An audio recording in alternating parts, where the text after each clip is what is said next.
Hai, gimana kabarnya? Sehat ya? Saya Ajat Turatma kembali hadir di Mari Bicara. Sahabat semuanya, belakangan konten pornografi menjadi perbincangan. Bahkan sudah menjadi pemberitaan di beberapa media. Ini terkait dengan beredarnya video syur yang pemerannya wajahnya ini mirip artis atau penyanyi.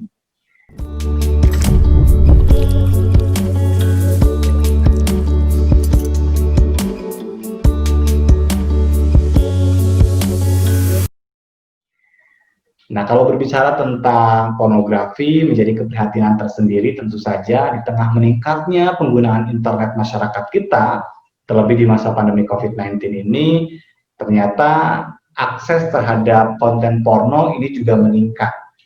Nah, kita sebagai masyarakat, terutama para orang tua, harus lebih bijak dan waspada untuk melindungi anak-anak kita supaya tidak menjadi konsumen atau pengakses konten porno, tidak juga menjadi korban, tidak juga menjadi pelaku.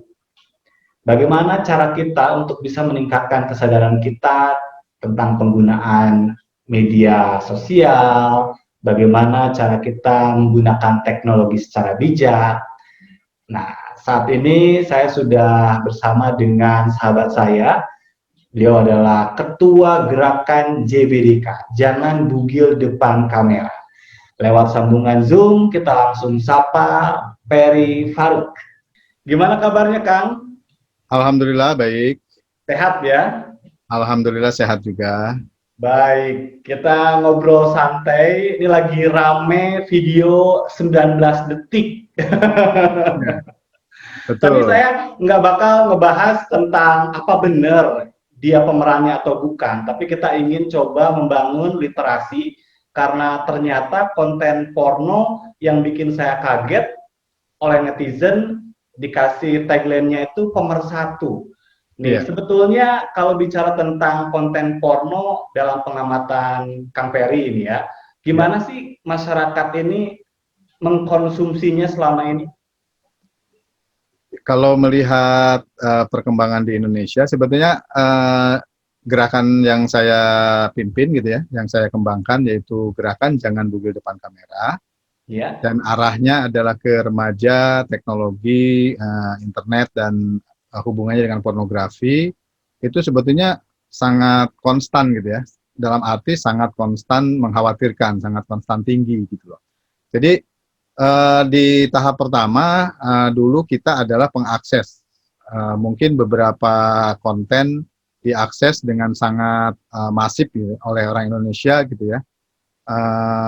Istilahnya kalau sebagai pengakses kita banyak sekali menjadi juara-juara juga itu. Misalnya kalau kita lihat dari mulai Google ada sampai sekarang, akses kita terhadap pornografi, terutama pornografi Asia, terutama JAP gitu ya, Japan Adult Video, terus kemudian sekarang ditambah lagi ada Pinoy atau Filipin gitu kan, kemudian ada dari Cina gitu ya, itu kita nomor satu lah, hampir dari beberapa nama yang saya masukkan ke dalam sebagai keyword gitu, itu adalah kita nomor satu. Nah, kemudian berkembang kita juga yang menjadi inti dari gerakan Jangan Bugil Depan Kamera adalah juga sebagai pelaku dalam tanda petik ya. Pelaku itu mungkin pelaku sukarelawan dengan tidak ada dengan tidak ada maksud sebagai pornografer atau seperti apa gitu. Cuma jadi kontennya masuk ke dalam konten pornografi. Nah, ini yang juga menurut saya perkembangan yang semakin kesini juga sebetulnya semakin banyak. Ya, jadi dari pengakses kita banyak menjadi juara di dalam keyword-keyword tertentu gitu kan. Nah, di dalam sebagai pelaku, kan kalau di dalam undang-undang pornografi kan sebagai korban dan sebagai pelaku yang dilihat itu ya. Baik. Sebagai korban itu bisa jadi sebagai pengakses juga gitu. Nah, sebagai pengakses, sebagai pelaku sangat tinggi. Jadi konstan tinggi lah kalau kita lihat dari trennya. Jadi kalau berbicara tentang tadi konstan yang mengakses dan juga si pembuat atau pelaku, ini tentu mengkhawatirkan. Tapi ini juga membuat kita berpikir nggak aneh ya kalau netizen bilang ini jadi pemersatu, karena tadi ternyata pengakses kita juga juara gitu kan. Sebetulnya kan konten yang dianggap sebagai pemersatu warga 62 gitu, warganet 62 itu sebetulnya bukan hanya sekarang ini saja disebut sebagai pemersatu gitu. Artinya Ya, betul. dulu zaman Pilpres juga kan kita ribut gitu kan, sampai gontok-gontokan kayak apa di media sosial gitu loh. Tetapi ada konten yang sure, yang porno begitu, kita bisa kompak itu ngobrol tentang hal itu gitu ya. Tapi tentang hal-hal lain kita berantem gitu kan, saling caci maki bahkan di medsos gitu kan, saling mengejek dan segala macam gitu. Jadi menurut Baik. saya ini tidak khas kasus ini saja bahwa yang kasus pornografi dianggap sebagai atau dikasih headline, dikasih hashtag gitu sebagai pemersatu. Iya, jadi artinya memang tadi kita kadang beda pendapat soal politik, tapi kalau ngomongin soal pornografi semuanya satu suara begitu ya. Tapi Betul. apakah ini menunjukkan bahwa netizen kita ini tidak mengharamkan pornografi? Eh Kalau menurut kalau saya tidak tahu ya seberapa besar gitu moralitas atau keagamaan dalam diri masing-masing pribadi orang di Indonesia begitu kan, sehingga pandangannya apakah itu mengharamkan atau menghalalkan gitu kan. Tapi yang pasti adalah bahwa kalau kita lihat trennya, gejalanya gitu kan, itu memang kita ini sangat tinggi gitu akses terhadap pornografi maupun sekarang ditambah lagi sebagai pelaku gitu kan, atau sukarelawan pornografi gitu kan, konten-konten pornografi gitu. Saya sendiri mengamati kasus GA ini, saya kemudian masuk ke sebuah storage langganan saya di mana saya bisa melihat, bukan langganan ya, dalam arti saya kalau ada kasus-kasus pornografi Nyari di data ke situ saya gitu menengok ya. ke storage itulah gitu. Dan itu sekarang aja sudah saya lihat tadi di dalam storage itu tuh sudah ada 302 video yang sama, yang 19 detik itu. Oke, Ada jadi ditambah, misalnya ada ditambah iklan-iklan perjudian dan segala macam gitu kan, jadi ada yang 30 detik dan segala macam gitu. Artinya apa gitu? Bahwa kita sebagai pelaku, sebagai penyebar gitu kan, kemudian memasukkan itu ke dalam storage itu sudah seperti hal biasa banget gitu. Nah, oleh karena itu menurut saya ya ini ada yang keliru, ada yang salah mungkin nah secara itu. literasi media dan lain-lain. Betul. Jadi saya setuju bahwa ada yang salah, tapi di mana kesalahan itu? Tapi sebelum kita menjawab soal apa dan di mana kesalahan itu, kalau bicara lagi ke soal yang mengakses pornografi dan juga sebagai pelaku, siapa mereka? Usia rentang berapa? Diketahui nggak, Kang Pemi? Ya, jadi kalau kalau kita lihat, saya sebetulnya sudah pernah ya, membuat statistik yang sebetulnya hanya rangkuman dari Google Trends. Jadi bukan statistik yang seperti orang-orang intelektual lakukan gitu kan, istilahnya memang bikin metodologi tersendiri, terus kemudian mengundang responden sendiri, kemudian kita mendatangi satu lokasi-lokasi tertentu gitu kan untuk membuat statistik, tidak seperti itu. Tapi kalau secara yang sudah dikonfirmasi media gitu ya, Iya. sudah dikonfirmasi media, kemudian juga lewat Google Trends dan lain-lain, itu kalangan milenial itu sangat tinggi angka yang melakukan itu gitu. Misalnya kalau yang dalam bahasa Inggris itu disebutnya sexting. Jadi Oke. sexting itu sex and texting, berbagi pesan pornografi melalui media internet gitu kan, atau medsos sekarang ini gitu. Jadi itu memang kebanyakan anak-anak muda gitu kan, tapi tidak terlewat juga ada beberapa kasus ya orang tua gitu kan, atau juga mungkin LGBT sesama jenis, dan ya seperti yang kita lihat ketika ini mencuat sekarang kasus GA, juga sedang ada putusan hakim militer tentang kasus LGBT, LGBT gitu kan? ya, Ya, anggota militer begitu. betul. Itu banyak sekali istilahnya orang yang terlibat di sana. Saya sendiri sebetulnya di kasus sipilnya, karena ada orang sipilnya, itu juga saya sebagai saksi ahli di sana. Ya, jadi Baik. kalau melihat statistiknya, menurut saya memang sudah perlu dikhawatirkan. Nah ini ya, tadi menyinggung soal netizen yang tentu ya sebagian dari mereka kan diharapkan sebetulnya punya literasi yang tinggi, tidak menonton dan tidak menyebarluaskan. Tetapi ini faktanya jadi konsumen begitu ya. Nah kalau berbicara tentang anak sendiri, Kang Peri punya temuan nggak? Banyak sekali juga temuan, karena sebetulnya kan yang namanya JBDK dulu memang dikembangkan awalnya adalah sebagai literasi media di kalangan remaja, terutama berhubungan dengan teknologi informasi, dan salah satu negatif kontennya adalah pornografi begitu ya. Iya. Nah, anak-anak ini juga sebetulnya secara literasi media itu sangat kurang. Kan saya kemarin juga baru jadi ahli di salah satu provinsi di Indonesia, Jawa Timur, Ya. bukan, Madura ya. Madura itu Jawa Timur ya. Jawa Timur.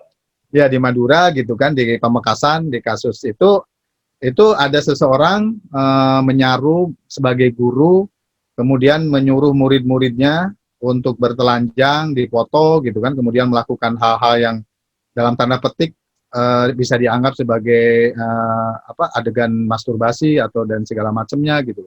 Bahkan di antara beberapa murid, karena banyak sekali muridnya yang kena ini, yang kena kelakuan jahat orang ini itu, sampai divideokan atau dipoto oleh orang tuanya.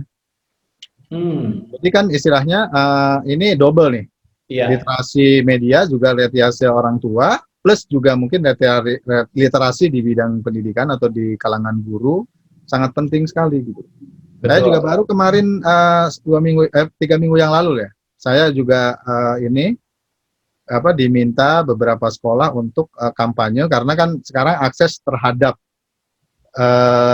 internet atau teknologi informasi di masa COVID ini sedang sangat tinggi-tingginya, bahkan mungkin diwajibkan orang untuk mengakses kan, karena juga sekolah di sana, kantor di sana, begitu kan, seperti itu kan. Iya, karena di Jakarta sendiri katanya pengguna internet itu naik ya di masa pandemi COVID-19 ini 9,8 juta, dan itu tadi ya pada saat orang tua, guru tidak meningkatkan literasinya tentang bahaya pornografi dan porno aksi di dunia cyber, kita akan menemukan banyak cerita-cerita yang miris ya, termasuk tadi yang sudah diceritakan oleh Kang Ferry, bagaimana begitu kan anak-anak menjadi korban.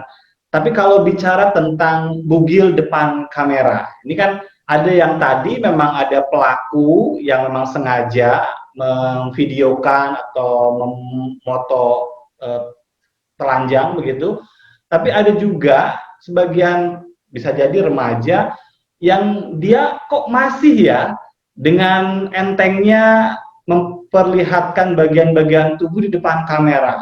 Apa yang kira-kira membuat remaja itu masih suka kayak gitu kan? Kalau buku yang pernah saya terbitkan bisa diunduh gratis kalau lewat Google tinggal ditulis aja JBDK e-book gitu ya. Oke. Nah, itu JBDK e-book. Iya, JBDK e-book. Sekitar 80 halaman. Di sana juga saya memberikan beberapa isu-isu gitu kan, yang terkait terutama sexting, bugil depan kamera begitu. Jadi yang pertama begini, kepada siapa sih bugil depan kamera itu atau sexting itu diberikan gitu kan? Yang pertama kepada pacar. Oke. Itu paling tinggi ya. Yang kedua itu gebetan. Gebetan itu berarti yang ditaksir tapi belum jadi pacar, atau dalam rangka PDKT lah gitu ya. Ini pelakunya perempuan atau laki-laki atau sama saja dua-duanya? Kalau apa ini lebih fokus pada perempuan. Jadi Jadi seksinya perempuan yang memotret atau merekam gambar itu untuk ya diberikan kepada pacar atau betul. gebetan tadi ya? Ya ini perempuan gitu. Terus yang ketiga teman online, bahkan istilahnya eh, apa namanya teman yang eh, belum pernah kenal. Kita juga nggak tahu ini apakah yang terima ini manusia atau hewan gitu kan. Kalau kita lihat di ini kan, are you a human gitu kan. Iya. Nah itu istilahnya kalau dilihat dari presentasinya kan, yang paling tinggi pacar, yang kedua gebetan, yang ketiga juga sangat tinggi adalah orang yang tidak dikenal, tapi kenal hanya secara online saja gitu kan. Secara online kan bisa hanya nama saja, atau foto juga foto-foto palsu dari mana-mana gitu kan. Tapi ya, yang terakhir itu menarik kan, karena kita nggak tahu siapa orangnya, cuma kenal di chatting, tapi kita ingin menunjukkan bagian tubuh kita. Ini kan ada sesuatu yang salah. Ya betul. Jadi di masa media sosial kan, ya kalau kita di kalangan televisi kan, di broadcast mungkin ada kalimat begini kan, kalau kita sudah pernah disorot kamera itu kayaknya pingin disorot terus gitu ya. Oke, Iya, demam nah kamera sekarang ya. kan betul. Nah sekarang kemungkinan untuk disorot kamera itu sangat terbuka sekali oleh siapapun, dimanapun, dengan platform atau aplikasi apapun. Nah sekarang kan juga banyak sekali platform-platform private broadcasting, baik Iya. yang misalnya hanya 20 detik, 1 menit, bahkan yang misalnya bisa live show 24 jam gitu kan, itu ada gitu loh, seperti itu. Nah kalau kita melihatnya sampai ke sana, sudah ada komodifikasi juga gitu. Jadi istilahnya penyebabnya banyak. Kalau yang tadi misalnya yang kepada pacar, kepada gebetan itu mungkin modusnya adalah bagaimana mereka dalam tanda petik perasaan dicintai gitu kan oleh Iya. pasangannya gitu, yaitu dengan memberikan foto-foto romance gitu. Padahal itu bukan romance lagi, atau bukan bukan keindahan pacaran lagi gitu kan, tapi Iya. sudah pornografi. Dan itu konyol ya. Ya, bisa jadi konyol gitu, dalam arti apa ya, kita gini, mungkin yang perlu diliterasikan seperti sering didengung-dengungkan oleh kampanye JBDK gitu kan, Tuhan Maha Menerima Ampun, Iya. internet tidak gitu kan. Oh, Jadi oke. Tuhan itu kalau kita bersalah, berdosa gitu kan, kita tobat, mungkin saat itu juga Tuhan sudah melupakan dan hilang lah gitu kan dosa itu. Tapi kalau misalnya di internet kita memberi atau menyumbangkan satu konten yang negatif gitu kan, Iya. ada seumur umur itu. Tidak Iya. ada orang yang bisa menghapus konten internet gitu kan. Nah, Rekam jejak digital itu jahat gitu ya. iya betul, bukan jahat lagi, itu bengis gitu. Bengis. Saya dulu waktu bulan-bulan pertama JBDK, Ya. saya kan dihadirkan dengan artis Femi Permatasari. Nah, Femi Permatasari itu kan dia dijahatin oleh orang ya, namanya Budihan, fotografer yang casting sabun itu, terkenal dengan Betul. kasus casting sabun. Nah, dia bilang ini sebuah perbuatan yang mungkin sangat sepele, tetapi dampaknya itu luar biasa terhadap banyak orang sebagai pelaku, terhadap banyak orang sebagai korban. Kemudian sampai anak cucu nanti itu nggak akan terhapus gitu. Jadi dia sendiri mengkhawatirkan anak saya yang semakin besar ini gimana gitu, kalau Iya. melihat lagi konten-konten seperti itu. Baik, jadi artinya ini harus benar-benar dipikirkan secara matang ya untuk mereka yang tadi mungkin ya sembrono begitu ya. Tapi ada juga kan memang yang sengaja tadi dalam kategori memang ya, bisa jadi tadi punya Komodifikasi gitu kan. ya Dia punya sudah aktivitas yang lain. menjual diri kan. Nah, kalau udah menjual diri seperti itu, menurut saya ya memang sulit juga kita untuk menginikan membawanya ke literasi media, karena mereka sendiri kayaknya, apalagi sekarang kan private broadcasting itu sudah pakai agensi. Iya, Kalau saya baik. lihat sudah pakai agensi gitu kan. Jadi agensi-agensi itu sudah sudah menawarkan dalam tanda petik gitu kan. Kalau dulu kita misalnya di dunia prostitusi dan segala macam ada namanya trafficking. Nah, sebetulnya di dunia pornografi juga terjadi trafficking seperti itu tuh, bahwa Baik. orang dari daerah mana cakep, agak berani dibawalah ke arena private broadcasting yang seperti itu, ya udah pasti lama-lama kan karena enak ya istilahnya, Ya. hanya joget-joget, hanya memperlihatkan bagian-bagian tertentu tubuh gitu, terus kemudian dibayar sama orang, disawer kayak gitu kan enak, kelihatannya kan Baik. enak. Bahkan ada kasus sekarang ini, sekalipun memang bukan foto bugil, misalnya ya foto seksi lah, baik itu laki-laki ataupun perempuan yang sedikit kelihatan bagian dada atau paha begitu ya. Walaupun itu tidak dikategorikan pornografi begitu, tapi dalam beberapa kasus ini ada juga yang memanfaatkannya untuk dijual tanpa sepengetahuan orang pada saat dia sudah mengunggahnya di media sosial ya Kang ya. Betul betul. Tapi kalau saya begini Kang, karena saya ini kan dalam tanda petik mau tidak mau karena memang jarang sekali orang yang concern terhadap pornografi ini Iya, sudah dianggap sebagai ahli lah gitu ya. betul. Nah kalau saya sih lihat, kalau misalnya ada tampilan-tampilan yang memang nyerempet-nyerempet, tapi mereka sendiri udah memikirkan bahwa ini tidak masuk ke pornografi hardcore gitu kan. Iya. Nah kalau pornografi hardcore di Indonesia nih yang bisa dipidana itu hanya 9 modus gitu kan. Apa saja Jadi, itu? ya diantaranya misalnya making love, betul-betul adegan making love. Dua misalnya telanjang atau mengesankan telanjang. Artinya mengesankan telanjang itu memakai baju tapi bisa tembus pandang kan.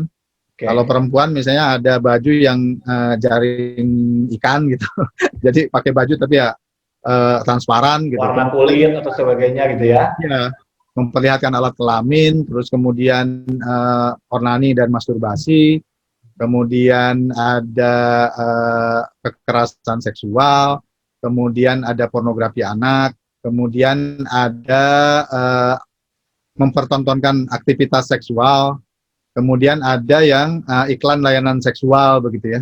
Oke. Nah itu sebetulnya bisa di luar itu, di luar undang-undang pornografi ada namanya undang-undang ITE. Nah, Iya. undang-undang ITE itu pasal 27 ayat 1 tentang kesusilaan. Nah, kesusilaan itu diantaranya adalah kesusilaan seksual. Jadi kalau saya akan memprofiling pelaku itu bisa misalnya saya kategorikan bahwa ini pornografi atau bukan begitu kan. Karena misalnya ada orang yang mungkin artis terkenal tapi dia misalnya mengkampanyekan bahwa orang harus pede dengan tubuhnya gitu kan, pernah Iya. terjadi. Tapi itu hanya satu kali saja dan memang dalam tanda petik tidak pornografi gitu dan tidak bermaksud pornografi, itu bukan pornografi gitu. Tetapi ada orang yang misalnya dari judulnya aja sudah clickbait pornografi, Iya. istilahnya hampir semua judul konten dia gitu kan, baik Twitter, baik Instagram maupun misalnya di YouTube atau di Facebook gitu, menjudul-judulinya dengan judul-judul yang clickbait pornografi. Iya. Menurut saya bisa dibawa ke itu pasal 27 ayat 1 tentang kesusilaan seksual itu.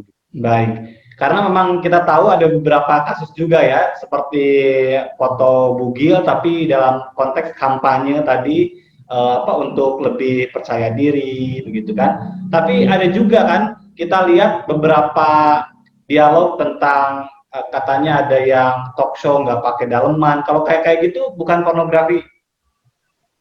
Ya, kalau misalnya secara kan kalau kita melihat konten kan berarti dari layarnya ya, Oke. dari apa yang tampak gitu. Kalau yang tampaknya memang tidak persis seperti yang tadi saya bilang, yaitu ada 9 modus gitu kan, Iya. atau juga misalnya secara kesusilaan seksual juga masih jauh ya nggak bisa di-grade gitu kan. Mungkin ngomong cuman sedikit-sedikit begitu saja ya agak sulit juga memprofiling itu sebagai pornografi gitu. Nah, Baik. tetapi kan istilahnya kalau misalnya dia setiap tampil begitu, omongannya juga jorok misalnya kan, karena kan yang namanya pornografi itu bukan hanya audio video, tetapi juga teks. Oh, Jadi teks, audio, video dan gabungan dari teks, audio, video gitu, itu bisa bisa jadi materi pornografi begitu. Nah, kita baik. istilahnya kalau kayak gitu lebih baik kasusnya siapa gitu kita kita kita profiling bareng-bareng. Oke, di challenge juga ya, Iya, apakah di ini challenge masuk juga. dalam kategori pasal yang bisa dipidana atau tidak? Kira-kira seperti itu ya, Betul, Kak ya? betul. Karena kan kalau misalnya yang seperti itu dibiarkan, itu seperti menantang-menantang. Malah ada satu gamers gitu ya, yang Iya, terkenal gitu, kemarin juga ribut itu iya, disalahkan gitu kan. Kalau saya sendiri sih, kalau saya dilibatkan sebagai ahli, saya bisa bisa menariknya itu menjadi kasus pornografi dengan kesusilaan seksual gitu. baik. Tetapi Jadi, bahkan dia sendiri malah yang menasihati kita tentang apa itu pornografi atau bukan gitu. Artinya orang yang dalam tanda petik gitu kan ingin berlaku normal, baik gitu kan, tidak pornografi, malah dinasehatin sama orang yang setiap harinya bisa kita profiling dia melakukan ya menyerempet-nyerempet pornografi lah gitu. baik. Jadi kita sudah tahu ada 9 kategori dan kalau di luar itu berarti tidak dipidana atau tidak ada jeratan hukumnya ya. Ya, Tapi bagaimanapun kan kita hidup di masyarakat tetap ada norma ya, ada etika betul. yang tentu harus kita junjung tinggi. Tapi kalau kembali ke gerakan jangan bugil depan kamera, saya ingin tahu latar belakangnya. Kenapa sih sampai pengen bikin gerakan jangan bugil depan kamera, Kang Peri? Jadi waktu itu saya sebetulnya kembangkan ini tuh berdua dengan teman. Salah satu teman itu adalah penulis skenario, uh, bergerak juga di bidang seni. Dia mengamati hal yang sama dengan saya. Saya waktu itu masih baru selesai, bukan baru selesai, baru berhenti sebagai konsultan Bank Dunia di World Bank gitu ya. Jadi Iya. saya pernah pernah satu alumni dengan Ibu Menteri Keuangan Jadi ngurusin soal sebagai pegawai. keuangan, investasi, tapi Ya. lari ke Nah saya konten. setiap saya ke daerah karena kan di Bank Dunia saya di satu grup namanya Justice for the Poor Project. Jadi Ya. hukum untuk masyarakat gitu kan atau keadilan untuk masyarakat. Dan di situ saya istilahnya punya fasilitator lokal di daerah-daerah bahkan sampai ke pelosok-pelosok. Nah, setiap saya ke pelosok itu oleh-oleh dari daerah itu adalah kabar tentang adanya video-video porno dari lokal tersebut gitu kan. Baik itu Ya. pelajar, yang terbanyak pelajar dan mahasiswa gitu. Nah, saya kumpulkan pada saat itu dari dua orang itu gitu, saya dengan teman saya itu, kemudian muncullah satu tulisan 500 plus mini video porno titik dua jangan bugil depan kamera gitu. Oke. Tapi orang memandangnya itu sebagai sebuah gerakan, sebagai sebuah campaign gitu. Oh, Kita sebetulnya tidak mengkhususkannya dulu sebagai campaign gitu kan. Tapi karena blog itu satu hari viral, bahkan yang namanya majalah Hai itu pernah menyebut JBDK itu sebagai kampanye tercepat di dunia gitu. ya. Karena satu hari sudah masuk ke koran, satu minggu sudah hampir semua acara TV merilis. Terus kemudian beberapa bulan kemudian masuk Kick Andy gitu kan. Bahkan Betul. masuk Kick Andy Heroes gerakan jangan bugil depan kamera itu karena mungkin masih sangat jarang sekali pada waktu itu yang concern terhadap pornografi di kalangan remaja. Iya. Nah jadinya itu ditetapkanlah menjadi namanya gerakan jangan bugil depan kamera begitu. Nah, intinya sebetulnya cuma itu aja. Kita mengajak seperti juga kalimatnya kan, itu sebenarnya kalimat campaign sudah langsung gitu. Jangan bugil depan kamera gitu. Istilahnya kita memang sedang mencoba literasi media bahwa yang namanya mendokumentasi secara negatif Iya. konten diri sendiri ataupun teman atau siapapun gitu, ya itu sangat berbahaya. Baik. Dan bahkan kalau bicara tentang bugil depan kamera, tidak hanya soal aktivitas di media sosial.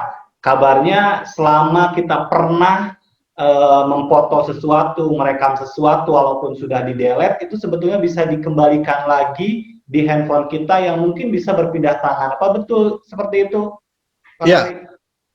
jadi teknologi apa namanya bits gitu kan, itu kan pasti menimbulkan histori ya.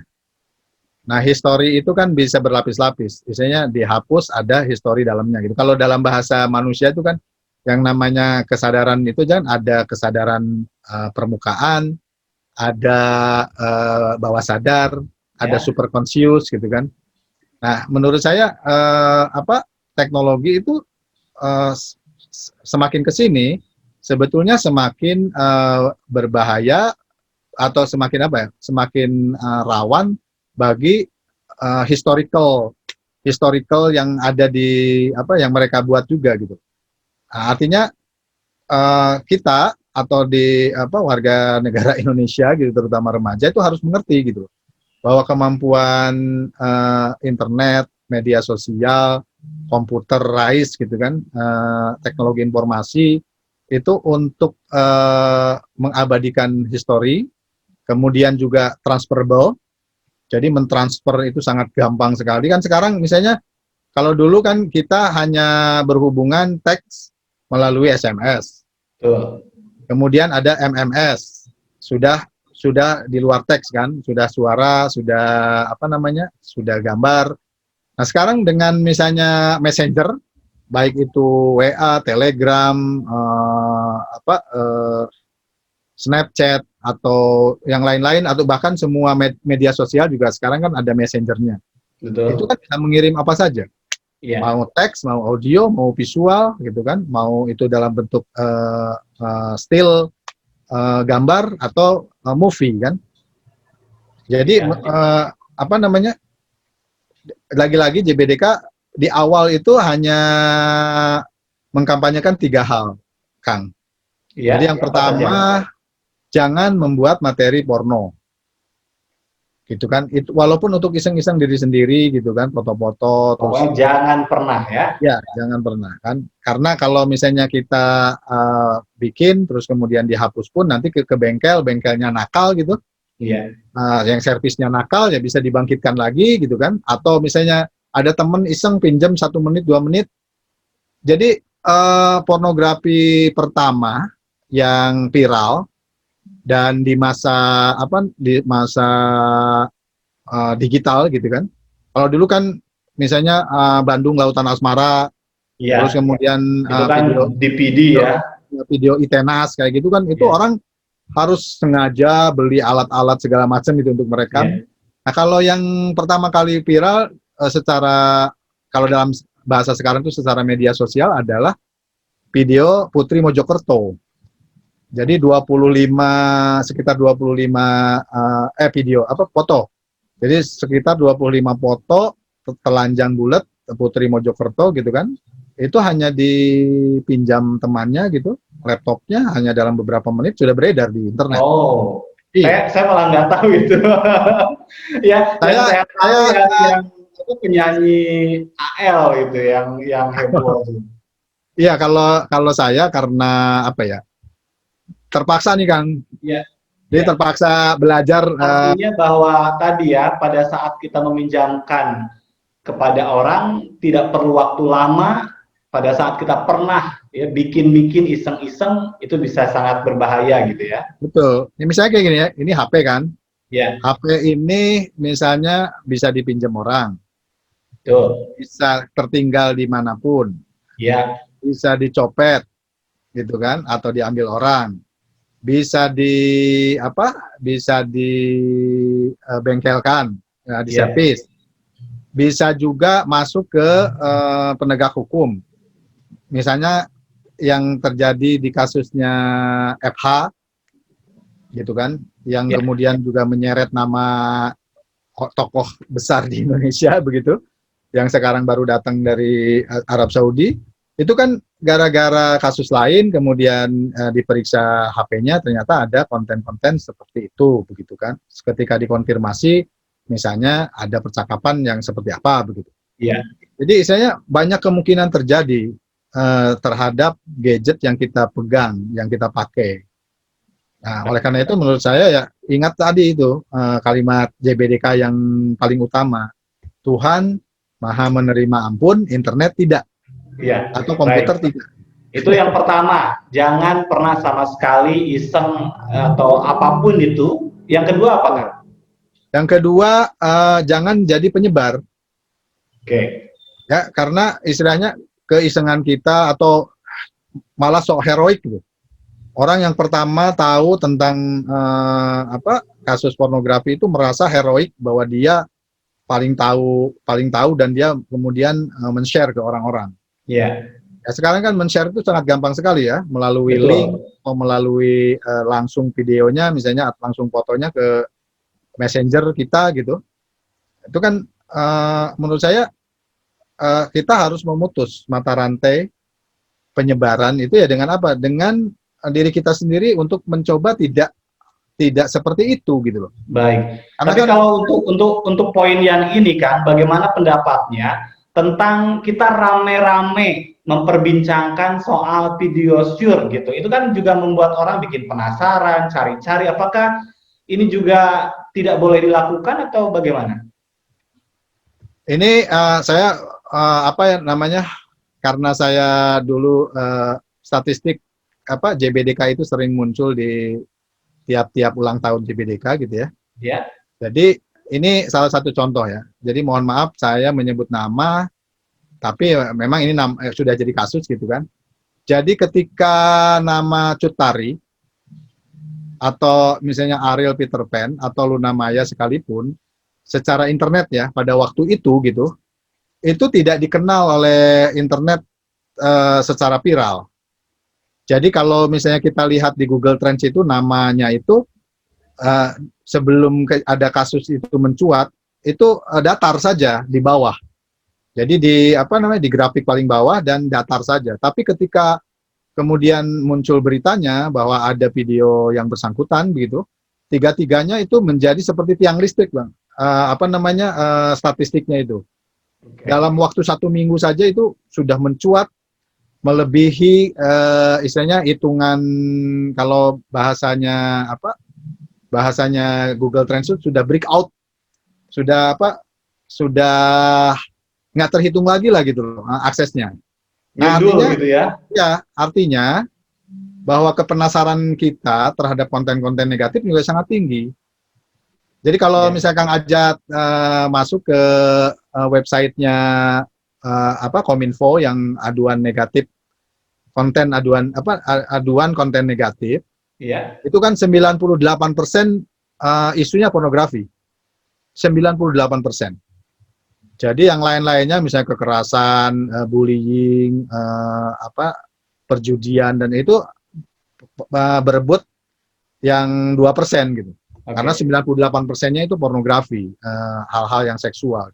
Artinya bahwa pemberitaan yang heboh juga tentang yang terbaru yang 19 detik itu juga kalau menurut hemat Kang Peri sebetulnya jadi kontraproduktif ya dengan kampanye untuk mencegah penyebaran pornografi gitu. Ya bad news is good news itu loh bagi para pecandu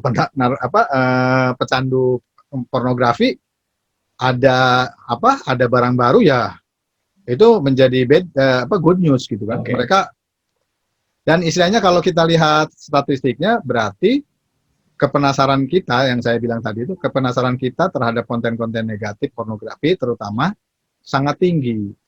Jadi kalau menurut saya ditambah lagi nama yang terkenal artis gitu kan. Oke. Kalau kita misalnya masukin keyword-keyword yang bersifat keagamaan saja atau bersifat pendidikan saja, misalnya SD, SMP, SMA, OSIS, Pramuka, itu juga sangat tinggi yang berhubungan dengan pornografi itu. Apalagi dengan seleb gitu kan, apalagi dengan nama yang terkenal. Jadi ditambah-tambah lagi tuh berlipat-lipat kepenasarannya orang gitu kan. Baik. Iya, Jadi dan yang saya bilang tadi Kang, jadi ini baru berapa hari berlalu ya kasusnya GA itu. ya tanggal 7.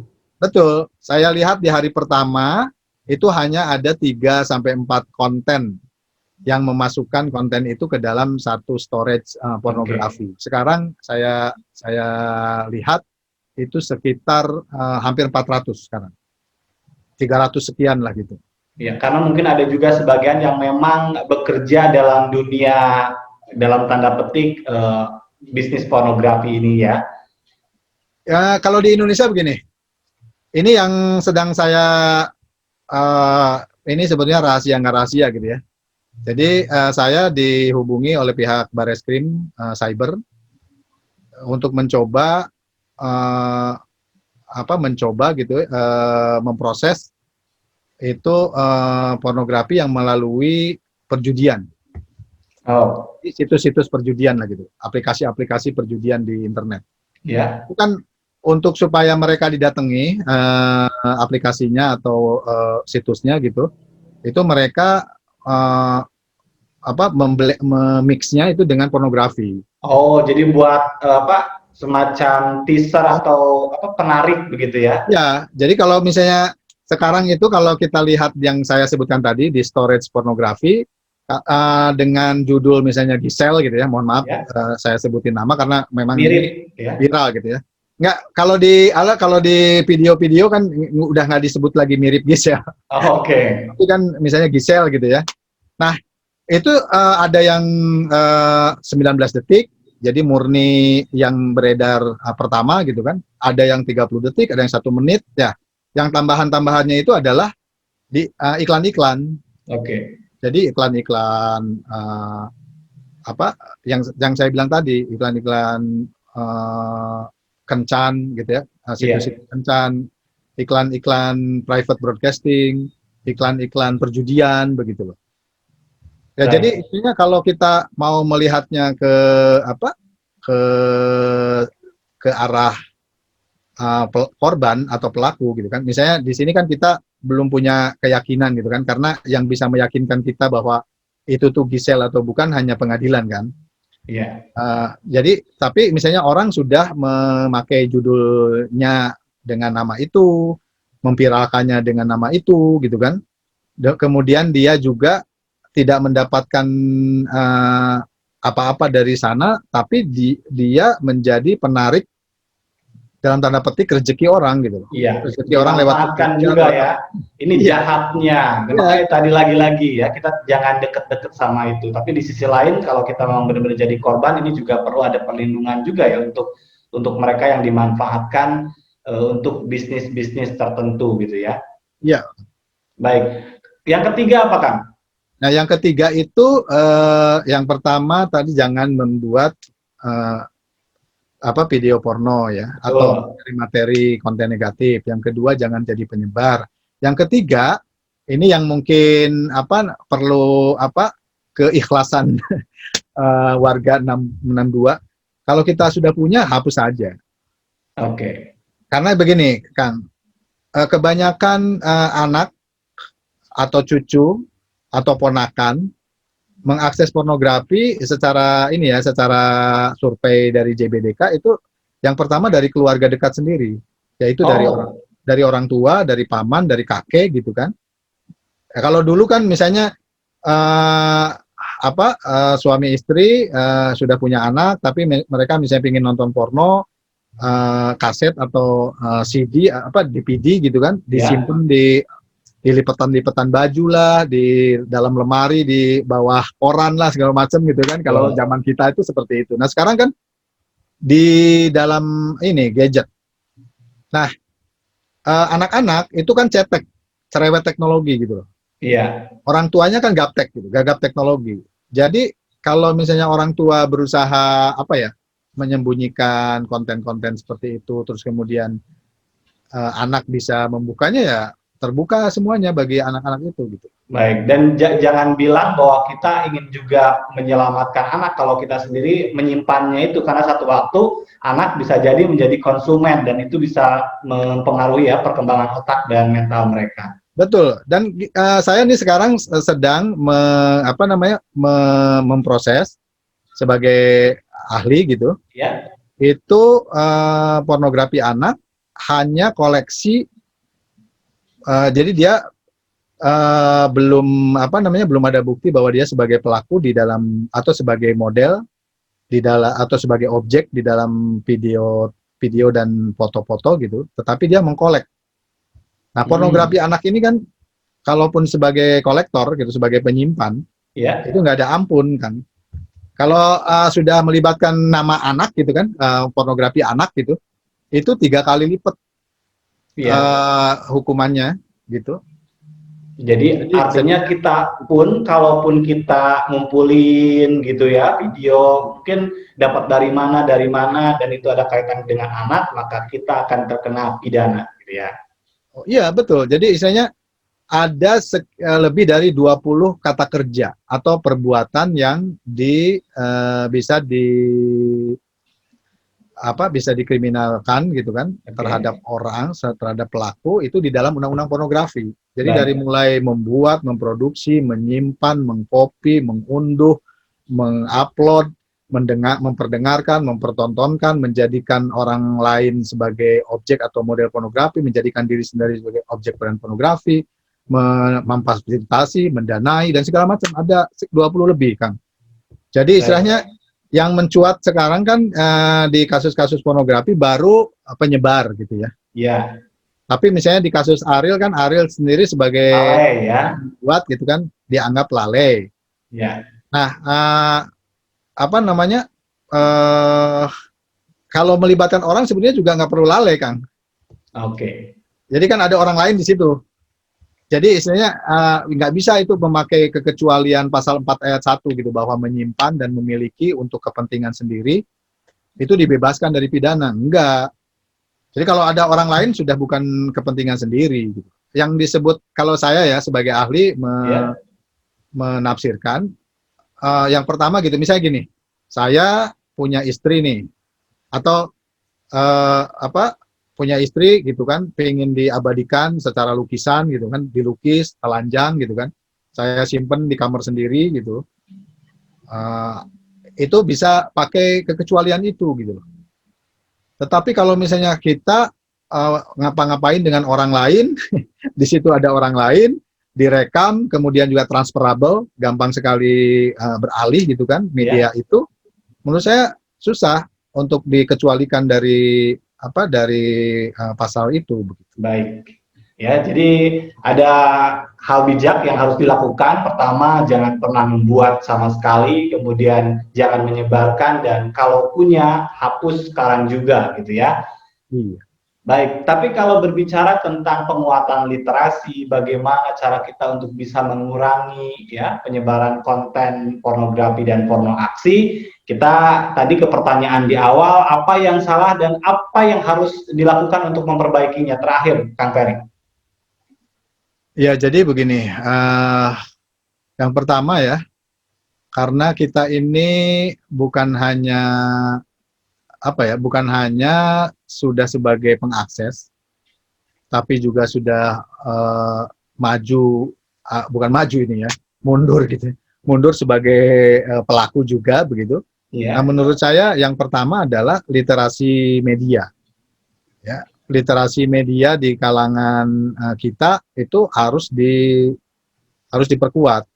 Jadi jangan sampai kita punya teknologi tapi tidak tahu ini teknologi itu untuk apa gitu ya. iya, Kalau kita lihat sekarang misalnya konten-konten yang berbahasa Indonesia yang berhubungan dengan pendidikan atau berhubungan dengan kewirausahaan, mana sih gitu?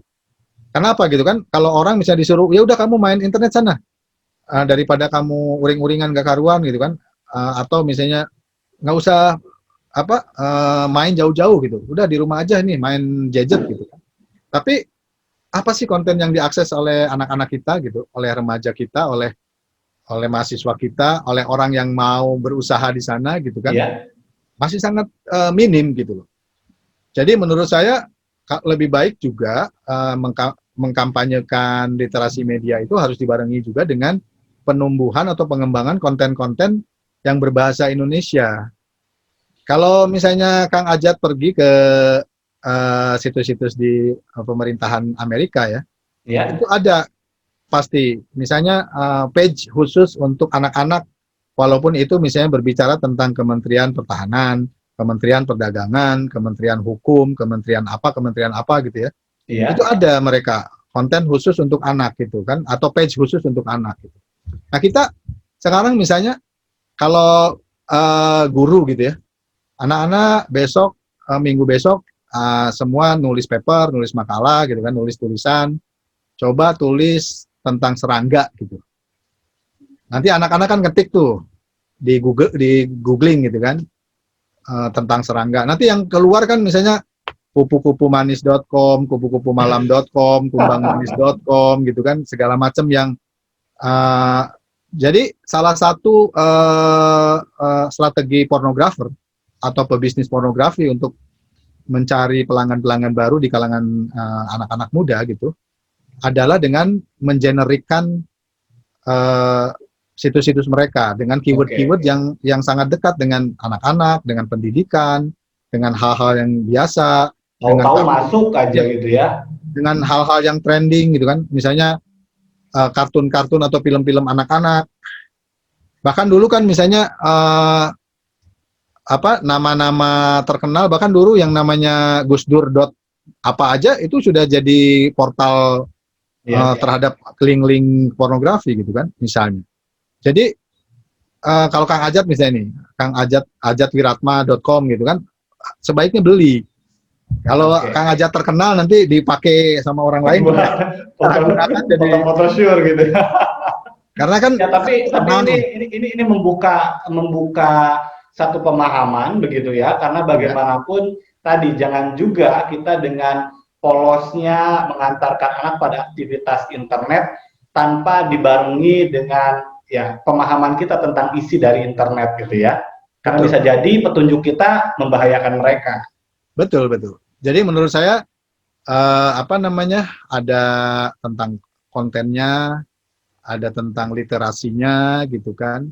Terus kemudian juga menurut saya karena sangat masif perbuatan-perbuatan yang berhubungan dengan kategori pornografi ini juga, polisi ya jangan sungkan-sungkan untuk ngambil contoh-contoh efek jerah gitu. Jadi misalnya penyebar siapa gitu kan, nanti pembuat siapa, terus kemudian nanti